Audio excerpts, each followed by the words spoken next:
皆さんこんにちは、ネストリングスです。今回もシルバーウルフのパーツを使ってダブルエクストリームスタジアムで 3on3 バトルをやっていきたいと思います。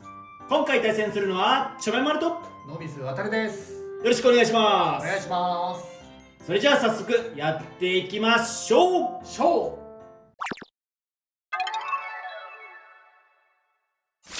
シュートポジションを決めるじゃんけんをします。最初はグー、じゃんけんぽい。こっちでお互いのファーストベイ、せーの、ージャン。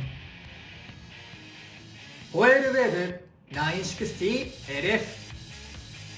コバルトドラグーン 560LF。ファーストバトル、レディーセット、3、2、1、ゴー。いいぜ。危ねえ。ほらほらほらほらほらほらほら。あ、でも体力回転90だ。こっからやばい、姿勢が。よし。スピンフィニッシュ、コバルトドラグーンに1ポイント。よっしゃいやー、決まらなかったけどやりたいことができたぞ。ー。ちょっとやりたいことできたぞ。いやでもね見てて楽しかったそう、よ。こっちはちゃんとアタックはね、したよね。決めはした。ただ、勝ちはしなかったね。そうね、ただぐるぐる回るってことは当たってないってことでもあるんだよ。そうだな。それではお互いのセカンドベイ、せーの、じゃん。フェニックスウィング 160R。シルバーウルフ 760GB。セカンドバトル、レディーセット、3、2、1、ゴー。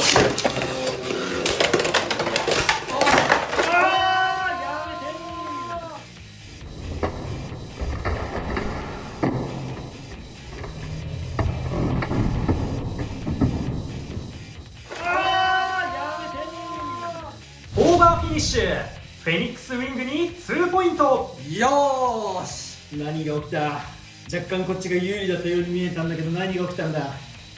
お互いのサードベイ、せーの、じゃん。シルバーウルフ 360FB。ティラノビート 960FB。サードバトル、レディーセット、3、2、1、ゴーシュ。はい、タイム違った。頑張れるかビート。さあ、狭い空間で2体いるのが怖すぎる。いやー、こっちのスタミナがきついな、ビート。そうね。オッケー。スピンフィニッシュ、シルバーウルフに1ポイント。よーし、攻撃をしのぎ切ったのが良かったね。いやー、最初いい一撃入ったんだけどな。サードバトルでも決着がつかなかったんで、デッキの順番を入れ替えて続きからやりたいと思います。お互いのフォースベイ、せーの、じゃん。シルバーウルフコバルトドラグーン。フォースバトル、レディーセット、3、2、1、ゴーシュ。さあ、どうだ固めてる。おい、いいぞ。いやー、これ、レイクね、最後回転吸収あるのが怖い。姿勢崩して倒したいね。いやー、狭い空間で回転吸収されてるか。オッケー。スピンフィニッシュ、シルバーウルフに1ポイント。ということで、この 3on3 バトルの勝者はノミズワタル。よーし、シルバーウルフやっぱりかなり強いね。はい、というわけで 3on3 バトルやっていきましたが、いかがだったでしょうか。いやー、今回はダブルエクストリームスタジアムの面白いところとシルバーウルフの強さが見せられたんじゃないかなって思います。最初のバトルのね、ホエールウェーブ対コバルトドラグーン、センターエクストリームライン、真ん中のねエクストリームラインで加速して攻撃するとか、そういうバトルもねちゃんと見ることができたし、今回ねシルバーウルフ、こっちのシルバーウルフはかなり安定して勝つことができてたのが良かったなと思います。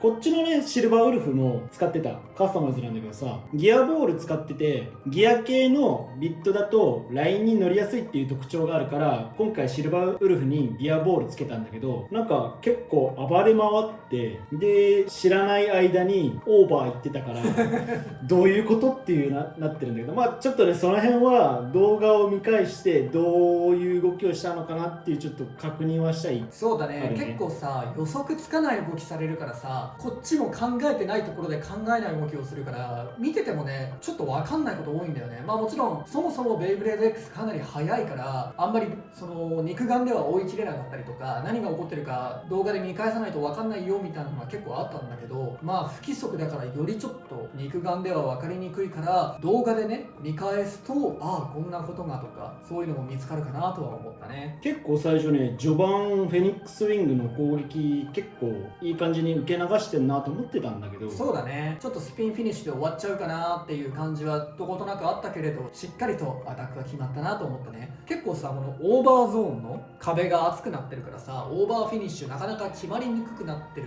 印象はゼロじゃないんだけど、だけどちゃんとオーバーフィニッシュも取ることができたね。あとまあこのスタジアム結構バーストがね多いから、オーバーの前に壁ができたりとかで結構こうアタック厳しいのかなっていう風に感じることもあったんだけど、結果的に見てみればその姿勢が崩れやすいっていうことも相まって、バランスとしては悪くないバランスなのかなって思ったかな。で姿勢崩しやすいっていうとフラット系も若干姿勢崩しやすいのかなと思った。まあやっぱ全体的にって感じなのかな。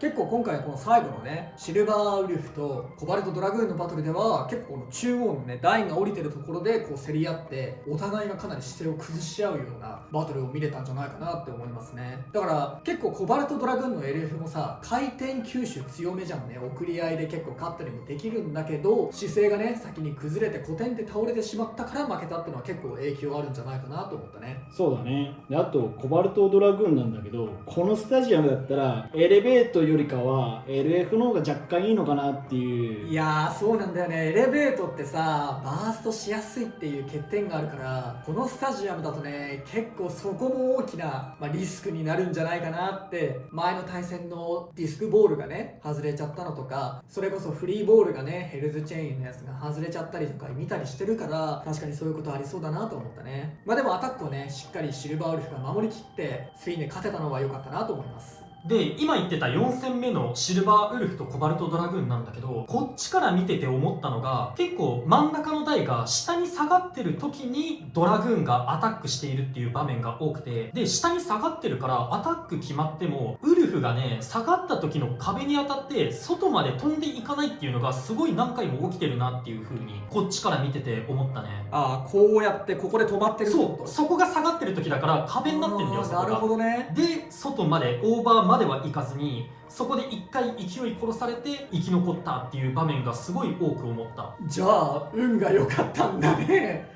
そうだよね。だってこの別に上がったり下がったりとかってさ全然予測つかないしさ、そもそもそのシュート前の合図の時点で上がってるのか下がってるのかすらわからないからさ、結構ここってかなり運の要素大きめだと思うんだけど、運が良かったってことかな。でも上がり下がりの影響でアタックタイプとかがオーバーとかエクストリームフィニッシュを簡単に狙えなくはなったかなって思うかな。ああそうだね。結構さ以前のスタジアムオーバーフィニッシュの回数多い印象があってさ、確かにねここのランダム要素によってアタックのね成功率ってのはちょっと下がったのかもなっていう感じはするね。やっぱ不規則だもんね。結構俺もさフェニックスウィングのラッシュ使っててさ、なんて言うんだろう、気持ちよくないんだよね。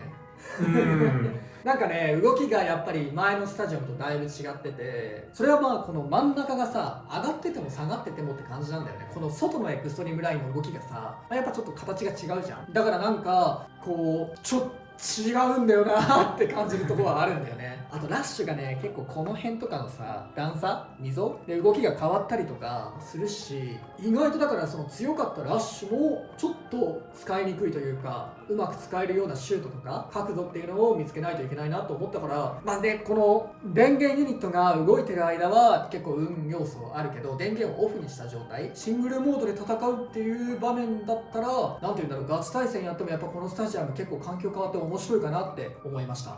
というわけで皆さんもよかったらシルバーウルフダブルエクストリームスタジアム買って遊んでみてください。この動画が良かったらグッドボタンとチャンネル登録よろしくお願いいたします。